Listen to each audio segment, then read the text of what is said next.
April the 19th. Joshua 19:1 through 20:9. The land given to the tribe of Simeon. The tribe of Simeon received the next assignment of land, including part of the land previously assigned to Judah. Their inheritance included these 17 cities with their respective villages: Beersheba, Sheba, Maladah, Hazar Shual, Bela, Azim, Eltolad, Bethel, Hormah, Ziklag, Beth Markaboth, Hazar Susa, Beth Lebaoth, Sharuhen, En-Rimmon, Ether, and Ashan. The cities as far south as Baaleth-dir, also known as Ramah in the Negeb, were also given to the tribe of Simeon. So the Simeon tribe's inheritance came from what had earlier been given to Judah, for Judah's section had been too large for them. The land given to the tribe of Zebulun. The third tribe to receive its assignment of land was Zebulun. Its boundary started on the south side of Sarid. From there it circled to the west, going near Mariel and Dabasheth, until it reached the brook east of Jokneam. In the other direction, the boundary line went east to the border of Kisloth-Tabor, and from there to Daberath and Japhiah. Then it continued east of Gath-Hepher, Ethkazin, and Rimmon, and turned toward Neah. The northern boundary of Zebulun passed Hanathon and ended at the valley of Ifta-el. The cities in these areas, besides those already mentioned, included Kattath, Nahalal, Shimron, Idalah, Bethlehem, and each of their surrounding villages. Altogether, there were 12 of these cities. The land given to the tribe of Issachar. The fourth tribe to be assigned its land was Issachar. Its boundaries included the following cities: Jezreel, Chesulloth, Shunem, Hapharaim, Shion, Anaharath, Rabbith, Kishion, Abez, Remoth, En-Ganim, En-Haddah, Beth-Pazzez, Tabor, Shahazamah, and Beth-Shemesh, 16 cities in all, each with its surrounding villages. The boundary of Issachar ended at the Jordan River. The land given to the tribe of Asher. The fifth tribe to be assigned its land was Asher. The boundaries included these cities: Helkath, Halai, Beaton, Aksaph, Alamelech, Amad, and Mishal. The boundary on the west side went from Carmel to Shihor-Libnath, turned east toward Beth-Dagon, and ran as far as Zebulun in the valley of Ifta-el, running north of Beth-Emek and Naail. It then passed to the east of Cabul, Ebron, Rehob, Hammon, Cana, and Greater Sidon. Then the boundary turned toward Ramah and the fortified city of Tyre, and came to the Mediterranean Sea at Hosa. The territory also included Mahalab, Akzib, Ummah, Aphek, and Rehob, an overall total of 22 cities and their surrounding villages. The land given to the tribe of Naphtali. The sixth tribe to receive its assignment was the tribe of Naphtali. Its boundary began at Judah, at the oak in Zaananim, and extended across to Adami-Nekab, Jabneel, and Lakum, ending at the Jordan River. The western boundary began near Heleph and ran past Aznath-Tabor, then to Hukkok, and coincided with the Zebulun boundary in the south, and with the boundary of Asher on the west, and with the Jordan River at the east.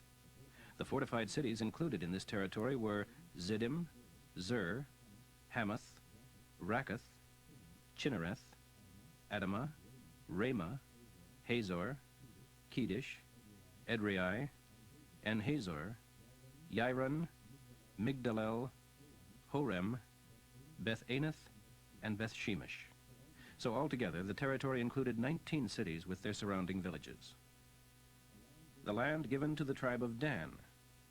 The last tribe to be assigned its land was Dan. The cities within its area included Zorah, Eshtaol, Ir-Shemesh, Sha'alabin, Ajalon, Ithlah, Elon, Timnah, Ekron, Eltekah, Gibbethon, Baalath, Jehud, Benabirak, Gath-Rimmon, Majarkan, and Rakan, also the territory near Joppa. But some of this territory proved impossible to conquer, so the tribe of Dan captured the city of Leshem, slaughtered its people, and lived there. And they called the city Dan, naming it after their ancestor. So all the land was divided among the tribes, with the boundaries indicated. And the nation of Israel gave a special piece of land to Joshua, for the Lord had said that he could have any city he wanted. He chose Timnath-Serah in the hill country of Ephraim. He rebuilt it and lived there. Eleazar the priest, Joshua, and the leaders of the tribes of Israel supervised the sacred lottery to divide the land among the tribes. This was done in the Lord's presence at the entrance of the tabernacle at Shiloh. The Lord said to Joshua, "Tell the people of Israel to designate now the cities of refuge, as I instructed Moses. If a man is guilty of killing someone unintentionally, he can run to one of these cities and be protected from the relatives of the dead man, who may try to kill him in revenge. When the innocent killer reaches any of these cities, he will meet with the city council and explain what happened, and they must let him come in and must give him a place to live among them. If a relative of the dead man comes to kill him in revenge, the innocent slayer must not be released to them, for the death was accidental. The man who caused the accidental death must stay in that city until he has been tried by the judges, and must live there until the death of the high priest who was in office at the time of the accident. But then he is free to return to his own city and home." The cities chosen as cities of refuge were Kedesh of Galilee in the hill country of Naphtali, Shechem in the hill country of Ephraim, and Kiriath Arba, also known as Hebron, in the hill country of Judah. The Lord also instructed that 3 cities be set aside for this purpose on the east side of the Jordan River, across from Jericho. They were Bezer in the wilderness of the land of the tribe of Reuben, Ramoth of Gilead in the territory of the tribe of Gad, and Golan of Bashan in the land of the tribe of Manasseh. These cities of refuge were for foreigners living in Israel as well as for the Israelis themselves, so that anyone who accidentally killed another man could run to that place for a trial and not be killed in revenge. Luke 19:28 through 48. After telling this story, Jesus went on towards Jerusalem, walking along ahead of his disciples. As they came to the towns of Bethphage and Bethany, on the Mount of Olives, he sent 2 disciples ahead, with instructions to go to the next village. And as they entered, they were to look for a donkey tied beside the road. It would be a colt, not yet broken for riding. "Untie him," Jesus said, "and bring him here. And if anyone asks you what you are doing, just say, 'The Lord needs him.'" They found the colt, as Jesus said, and sure enough, as they were untying it, the owners demanded an explanation. "What are you doing? Why are you untying our colt?" And the disciples simply replied, "The Lord needs him." So they brought the colt to Jesus and threw some of their clothing across its back for Jesus to sit on. Then the crowds spread out their robes along the road ahead of him. And as they reached the place where the road started down from the Mount of Olives, the whole procession began to shout and sing as they walked along, praising God for all the wonderful miracles Jesus had done. God has given us a king. Let all heaven rejoice. Glory to God in the highest heavens. But some of the Pharisees among the crowd said, Sir, rebuke your followers for saying things like that. He replied, "If they keep quiet, the stones along the road will burst into cheers." But as they came closer to Jerusalem, and he saw the city ahead, he began to cry. "Eternal peace was within your reach, and you turned it down," he wept. "And now it is too late. Your enemies will pile up earth against your walls and encircle you and close in on you and crush you to the ground, and your children within you. Your enemies will not leave one stone upon another, for you have rejected the opportunity God offered you." Then he entered the temple and began to drive out the merchants from their stalls, saying to them, "The scriptures declare, 'My temple is a place of prayer,' but you have turned it into a den of thieves." After that, he taught daily in the temple. But the chief priests and other religious leaders and the business community were trying to find some way to get rid of him. But they could think of nothing, for he was a hero to the people. They hung on every word he said. Psalm 88, 1 through 18. O Jehovah, God of my salvation, I have wept before you day and night.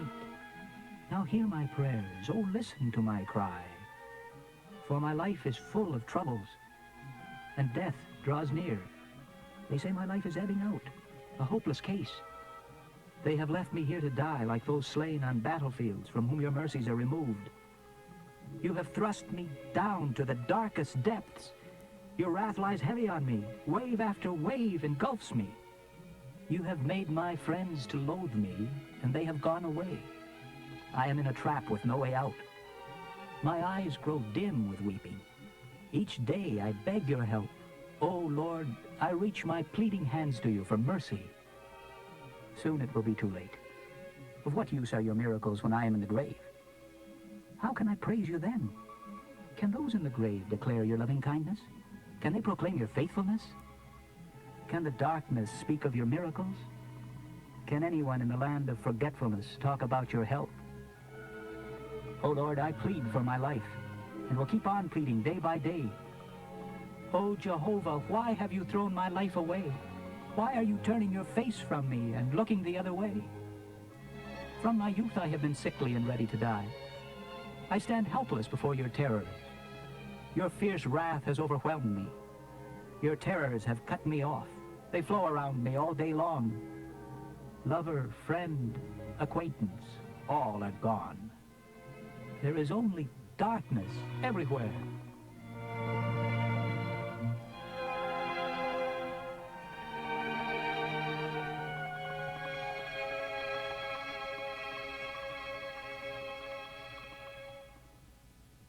Proverbs for today, 13:12 through 14. Hope deferred makes the heart sick. But when dreams come true at last, there is life and joy. Despise God's word and find yourself in trouble. Obey it and succeed. The advice of a wise man refreshes like water from a mountain spring. Those accepting it become aware of the pitfalls on ahead.